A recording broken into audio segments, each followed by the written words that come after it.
Da kommt eine Plattenfirma, die sagt, das sagst du, das ziehst du an und das singst du. Hit me baby one more time.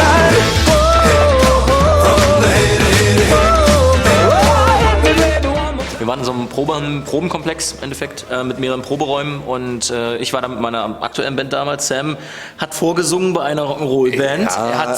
Er hat quasi ein Casting gemacht. Also wirklich als Musiker die langweiligste und normalste Geschichte der Welt, wenn man hört, aha, da haben sich welche irgendwie aus verschiedenen Proberäumen getroffen und dann hinterher abends noch zusammen gejammt. Und eigentlich ist es eine wirklich langweilige Geschichte, wie wir uns kennengelernt haben, weil so passiert es halt ganz oft.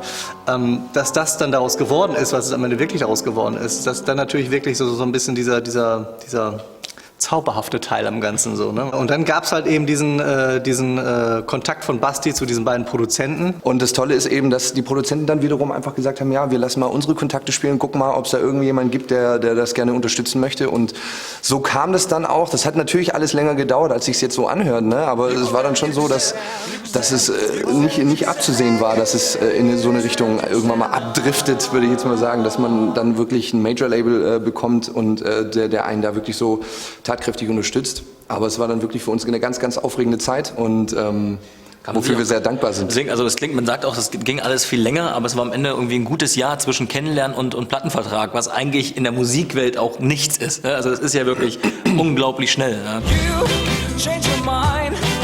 Aber ich glaube, man kann schon sagen, dass wir alle sehr, sehr nervös waren, als wir das erste Mal wirklich hier reinspaziert sind. Und ich glaube, gerade so für eine Band, die am Anfang steht und dann die Möglichkeit hat, einen Plattenvertrag zu unterschreiben, ist es natürlich großartig. Und da will man sich natürlich auch selbst nochmal beweisen und will vor allem die Leute motivieren und sagen, hey, ihr habt euch richtig entschieden für die richtige Band, deswegen waren wir da schon alle sehr hinterher, uns richtig zu präsentieren und nicht komplett betrunken hier aufzutauchen. Karierte Hemden, karierte Decken.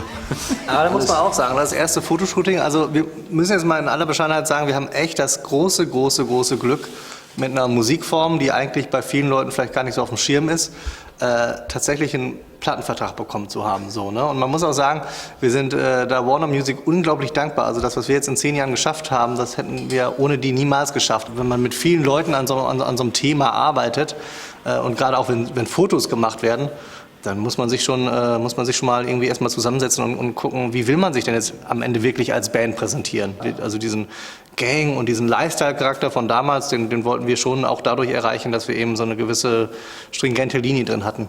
1, 2, 1, 2, 3, 4. When the sun shines, we'll shine together. Told you I'll be here forever. Also als wir das erste Mal was aufgenommen haben im Studio, weiß ich noch, dass Sam und ich, wir durften zusammen in der Wohnung von einem der Produzenten schlafen.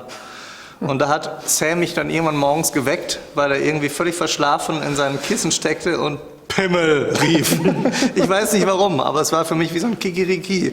Ein schönes Kikeriki. Und dann dachte ich so, schönes Kikeriki. Wenn er jetzt schon so intim und mir so zutraulich ist und mir alles sagen kann, dann ist das vielleicht das richtige Zeichen, dass wir auch zusammen eine Band machen können.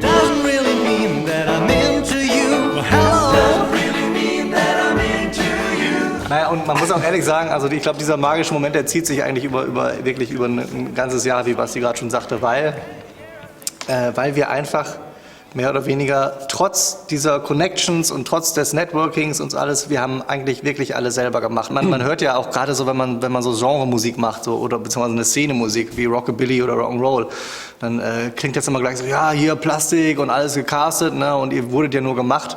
Also wenn irgendwas definitiv nicht stimmt, dann, dass wir gemacht wurden, weil wir haben uns definitiv selber gemacht und das auch wirklich im Team.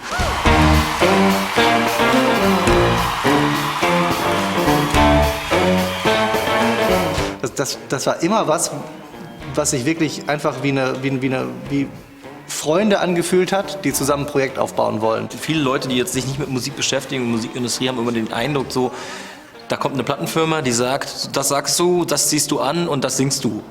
Die Zeiten, wenn es sie überhaupt mal gab, sind wahrscheinlich mittlerweile lange vorbei. Also es ist so wichtig geworden für jeden Künstler einfach für sich selber zu wissen, was er ist, was er darstellt, wohin er will, was er machen will musikalisch.